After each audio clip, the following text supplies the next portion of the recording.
আজকে রান্না করব বতুর শাক। প্রথমে আমি কড়াইতে তেল দিয়েছি, তেলটা গরম হয়ে গেছে। এখানে আমি 5টা মতো বড়ি নিয়েছি, বড়িটা ভেজে নেব। ওই তেলে দিয়ে দেবো রসুন আর কাঁচা লঙ্কা,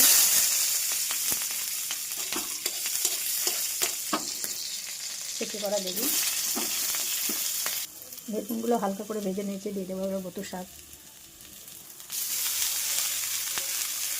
দিয়ে দেবো হলুদ, লবণ, দিয়ে দেবো ভেজে রাখা বড়ি।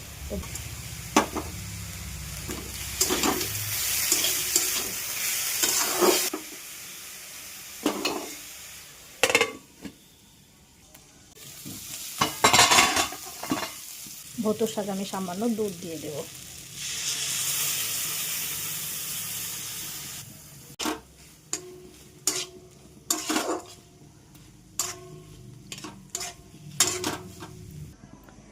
তো এই হচ্ছে আজকে বতুর শাক রান্না।